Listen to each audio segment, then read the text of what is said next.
No, we get along with India very well, but India has, you have to understand, for many years it was a one-sided relationship. Only now, since I came along, and because of the power that we have with tariffs, India was charging us tremendous tariffs, about the highest in the world. They were about the highest in the world, number one.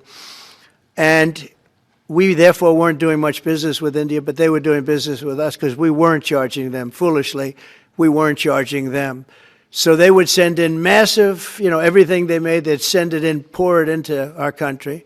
Therefore, it wouldn't be made here, which is a negative. Bharat को आर्थिक जंग में मात देने के लिए Trump ने tariff की तलवार उठाई थी, लेकिन ये तलवार अब अमेरिका की अर्थव्यवस्था को लहूलुहान करने लगी है। ट्रंप ने भारत पर टैरिफ लगाकर अपनी ताकत दिखाना चाहा था और सोचा था कि भारत की रफ्तार थम जाएगी, लेकिन नतीजा उल्टा हो गया है। भारत संभलने की राह पर चल पड़ा और अमेरिका की अर्थव्यवस्था बदहाली की दलदल में धंसने लगी। खुद को आर्थिक महाशक्ति कहलाने वाला अमेरिका आज ट्रंप की टैरिफ पॉलिसी की वजह से बुरी तरह लड़खड़ा रहा है। जो दांव ट्रंप ने भारत की अर्थव्यवस्था को गिराने के लिए खेला था, वही दांव उनकी अपनी अर्थव्यवस्था को मंदी की खाई में धकेल रहा है। ट्रंप के इस टैरिफ एक्शन पर दुनिया के कई एनालिटिक्स ने अमेरिका अर्थव्यवस्था पर चिंता जताई है। भारत पर भारी टैरिफ लगाने से अमेरिकी अर्थव्यवस्था पर दबाव पड़ने लगा है। अमेरिका में मुद्रास्फीति का दबाव बढ़ने और विकास पर असर पड़ सकता है। रिपोर्ट में कहा गया है कि नए टैरिफ के कारण अमेरिकी जीडीपी पर 40 से 50 आधार अंकों का असर पड़ सकता है। अमेरिका में नए सिरे से मुद्रास्फीति के दबाव के संकेत उभरने लगे हैं। दावा ये भी है कि इलेक्ट्रॉनिक्स, ऑटोमोबाइल और उपभोक्ता टिकाऊ वस्तुएं जैसे आयात संवेदनशील क्षेत्र इसका सबसे अधिक प्रभाव महसूस कर रहे हैं। रिपोर्ट में दावा है कि अमेरिका में मुद्रास्फीति अब 2026 तक 2% के लक्ष्य से ऊपर रहने की उम्मीद है। President Donald Trump had a very poor understanding of economics and state growth, and I realize now that was wrong. And in fact, President Trump has no understanding of economics and state growth. That is the only conclusion that I can draw, given the way that he's behaving towards India. Now, there is some case in a sort of good old-fashioned great power competition to have China and the USA go at it against each other. There's some case for Russia and the USA to go at it against each other. It's one of our national hobbies, it's one of their national hobbies. But there is absolutely no reason, particularly in the current moment, to have the United States and India clash like this. It wasn't necessary. जो Trump Bharat के खिलाफ pressure politics और trade war से भारत की अर्थव्यवस्था को target कर रहे थे, अब वो खुद अपनी ही बनाए चक्रव्यूह में चकरा गए हैं। दरअसल अमेरिकी अर्थव्यवस्था पर मंदी का खतरा बढ़ गया है। बढ़ती महंगाई, कमजोर नौकरी बाजार और नीतिगत चुनौतियों ने अमेरिका की आर्थिक स्थिरता को हिला दिया है। ये खुद अमेरिकी कंपनी मूडीज एनालिटिक्स के रिपोर्ट में ऐसा दावा किया गया है कि अगर हालात नहीं सुधरे तो अमेरिका जल्द ही मंदी में फिसल सकता है। इसे हाल ही में आए एक आंकड़े से समझते हैं। पर्सनल कंजम्पशन एक्सपेंडिचर (PCE) महंगाई दर जून 2025 में बढ़कर 2.6% पर पहुंच गई है, जो फेडरल रिजर्व के 2% लक्ष्य से काफी ऊपर है। वहीं bureau of labour statistics (BLS) ने बताया कि जुलाई में केवल 73,000 नौकरियां जुड़ी, जबकि 1,10,000 की उम्मीद थी। मई और जून के आंकड़ों को भी घटाकर कुल 2,58,000 की कमी दर्ज की गई। ट्रंप के भारत के खिलाफ एक्शन से अमेरिका बुरी तरह प्रभावित हो रहा है। बढ़ते टैरिफ ने कंपनियों के मुनाफे और उपभोक्ता के खर्च दोनों को प्रभावित किया है। महंगाई बढ़ने की वजह से ब्याज दर घटाकर अर्थव्यवस्था को सहारा देना मुश्किल हो गया है, क्योंकि ऐसा करने से महंगाई और बढ़ सकती है। अमेरिका में आने वाली इस बदहाली को लेकर फेड चेयरमैन जेरोम पॉवेल ने पहले ही कह चुके हैं कि बैंक उस लक्ष्य को प्राथमिकता देगा जो सबसे ज्यादा दबाव में है। वो या तो महंगाई हो सकता है, ना तो रोजगार। लेकिन खास बात यह है कि इस समय दोनों ही खतरे में हैं, जिससे फेड के विकल्प भी सीमित हो गए हैं। मैन्युफैक्चरिंग और कंस्ट्रक्शन जैसे सेक्टर भी सिकुड़ रहे हैं।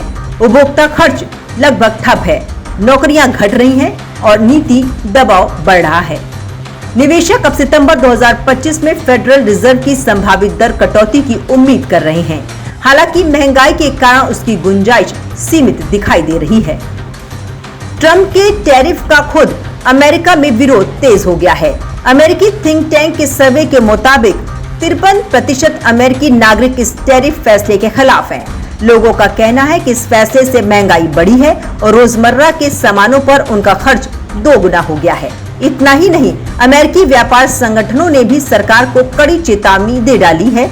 उनका साफ कहना है कि भारतीय निर्यात पर 50% टैरिफ लगाने से न सिर्फ अमेरिकी मार्केट अस्थिर हुआ है, बल्कि अमेरिकी उपभोक्ताओं को इसका सबसे बड़ा खामियाजा भुगतना पड़ रहा है।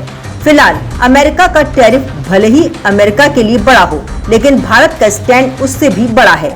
50% के इस हाई टैरिफ से भारतीय निर्यात पर थोड़ा असर तो पड़ेगा, लेकिन वो आखिर कौन कौन से सेक्टर्स हैं ये जानेंगे। लेकिन पहले अमेरिका और भारत के बीच के ट्रेड को समझ लेते हैं। भारत अमेरिका के बीच कुल ट्रेड 11 लाख करोड़ रुपए का होता है। अमेरिका से भारत का निर्यात 3.46 लाख करोड़ रुपए का होता है, जिसमें pharmaceutical, telecom, device, jewellery, petroleum, कपड़े शामिल हैं।